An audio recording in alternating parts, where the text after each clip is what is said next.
Good evening, everybody. John here at Havoc Maker Studio and FMP Wargamers. So this is going to be my first attempt at hot takes in 10 minutes, where I will show off and read off any sort of new game content or big news that has dropped and will require some further analysis a little later. But it's just going to be a quick hot take. Really, the Marvel Crisis Protocol lends itself to this. So we'll be seeing more of that in the future, not only for Marvel Crisis Protocol, but Warhammer 40,000, Age of Sigmar, Heavy Gear Blitz, and more. I've got some possible lowdown on some Heavy Gear Blitz stuff coming down the line. So let's get into this, and I'm going to do my best to knock this out in 10 minutes. This is really ideal for those of you that are spending 10 minutes in the bathroom break or driving home. You got 10 minutes, or you're waiting for your food to cook in 10 minutes. So here we go.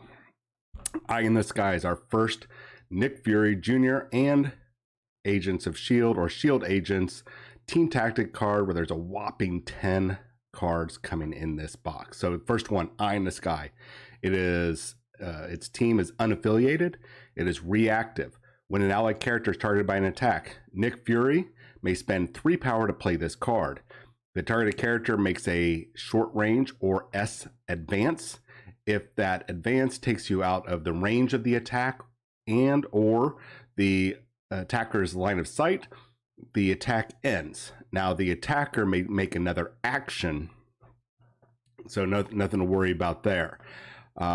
If your squad is using the S.H.I.E.L.D. affiliation, you can return this card to your available team tactic cards during the cleanup phase. You can use it again this game.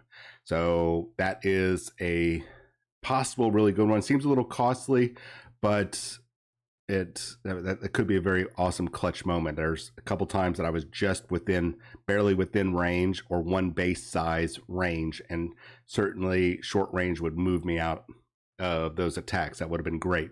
Reposition is our second one. It is an unaffiliated one, and this one is gonna probably see some play. It is active. You need to have Nick Fury, and he can spend 2 power to play this card. If an allied S.H.I.E.L.D. agents, that's the grunt base that comes with Nick Fury Jr., is on the battlefield, you can place an allied Nick Fury within range 1 of that character, or the S.H.I.E.L.D. agent's character. That is a really good card, I think, to not only reposition, but bolster those S.H.I.E.L.D. agents, especially if they're about ready to lose an objective or you need help capping an objective. Life Model Decoy is our third card of 10. It is a S.H.I.E.L.D. card. It is active. It requires Nick Fury to spend 3 power to play it. Once you do so, Nick Fury gains 3 LMD tokens. That's Life Model Decoy tokens. Each time he is targeted by an attack, shuffle the tokens and reveal 1 at random. If the token has an LMD on the back, you may re-roll any number of the attacker's dice. That's right, you may. If it has Nick Fury on the back, then that means the attack continues as normal. At the end of the round, remove all the tokens. A little costly, but still really cool power. And there's a lot better cards out there, but depends if Nick Fury is that critical to your roster or your squad for your strategy. So that is going to be really situational. So our next one with looks like that's Mockingbird in the middle ground there. Battlefield Medicine. This is first of 3 special type of cards that we're going to talk about. S.H.I.E.L.D. affiliation. It is active during a S.H.I.E.L.D. character's activation. It may spend 2 power to play this card. You're going to remove up to 3 damage and 1 special condition from this character or an allied character without a daze token within range 3 of this character. You cannot include this card in your roster or squad if you have the MedPack Team Tactic card. This card might end up on the restricted or banned list. Hard Reset. S.H.I.E.L.D. reactive. When an allied S.H.I.E.L.D. character is attacking or defending, before you do the calculate success or failure step of the attack, which is at the end of the modified dice step, it may spend 3 power to play this card. The attacking and the defending characters reroll all their attack and defense dice, including critical failures, which normally doesn't happen. This card cannot be included in your roster or your squad if you have the Recalibration Matrix Team Tactic card. Now our third card, or this is actually our sixth card, is Sit Rep.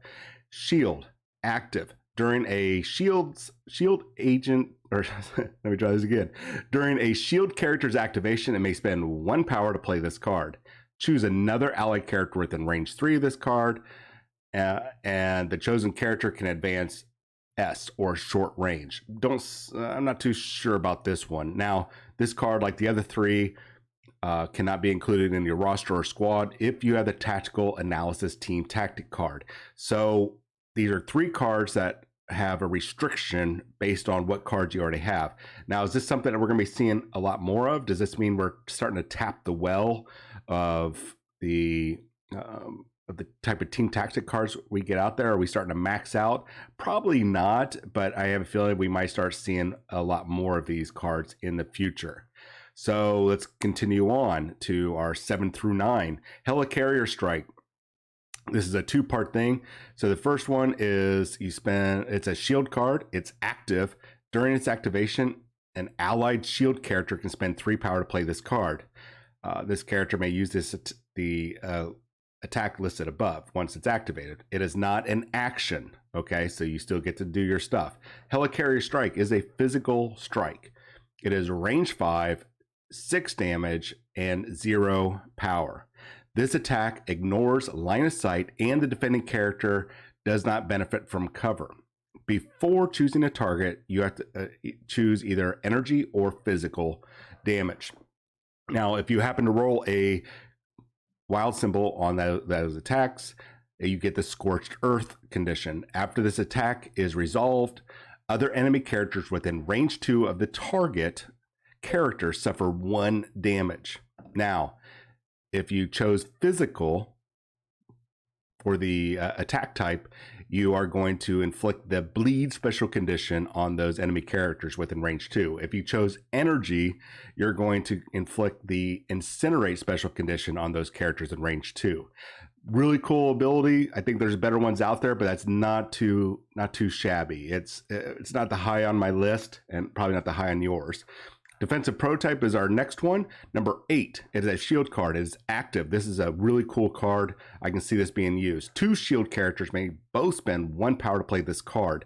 While these characters are within range 3 of each other this round, they cannot be pushed, thrown, or placed by enemy effects, and enemy characters cannot place a movement tool that would overlap either allied character or a straight line drawn between them, unless that enemy character has the climbing or wall crawling special ability.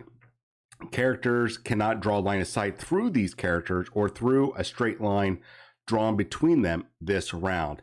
That's a great blocking ability. I see that being used for sure if you're running shield. I can definitely see that. And this next one I can see being used as well.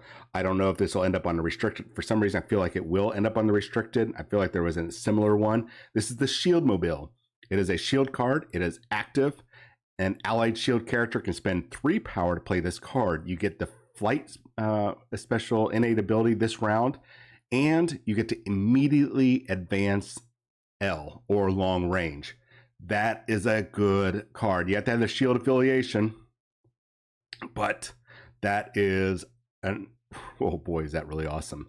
All right, our last card is the Initiative. This is definitely a good card, especially if you are running, well, really, if you're running shield affiliation, it's really critical. Now, when you include this card in your squad, choose 1 non-shield affiliated character in your squad. It is now a shield affiliated character for this game. If your squad is using the shield affiliation, when the chosen character is deployed, it gains a gadget token.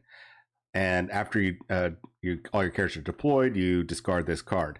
So what can you do with the gadget? You got 3 things. First one, whenever you are defending, you can discard the token to re-roll one of its defense dice. Cool.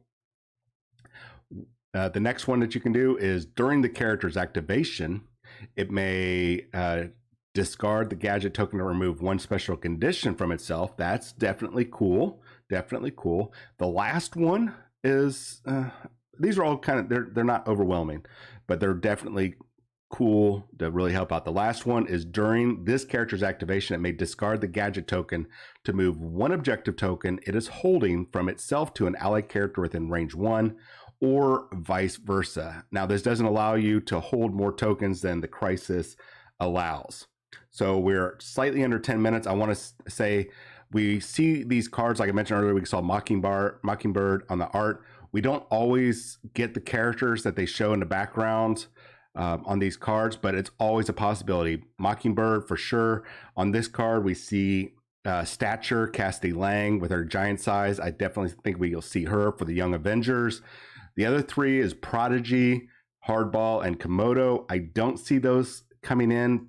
Prodigy, the guy in the orange costume with the red cape, has some mystical armor that really enhances him, but nothing too outstanding. Hardball can create energy spheres for defense and offense, even decapitating or cutting off limbs. And Komodo has the Doc Connors or lizard, the lizard from the Spider Foes formula in her, and it really enhances all of her superhuman abilities. I'm slightly over 10 minutes, but man, are we close with 10 cards. So let me know what you guys think about this rapid fire hot take, especially those of you that are driving and can't be watching the videos and you just want to listen in. So I'll be doing probably more of these in the near future, so we're not spending 15 minutes or really 22, 23, 24, 25, 30 minutes on a video. I want to try to keep these between 10 and 15 minutes for these little quick hot takes. Anyways, you guys have yourself a wonderful evening. I will probably be on tomorrow night on YouTube with a live stream painting the Unstoppable Colossus for the upcoming Unstoppable Avatar Aesthetics event. That model was 3D printed at Board and Brew Games. It's from C27 Minis and Terrain. You guys have a wonderful evening. I'll chat with you later.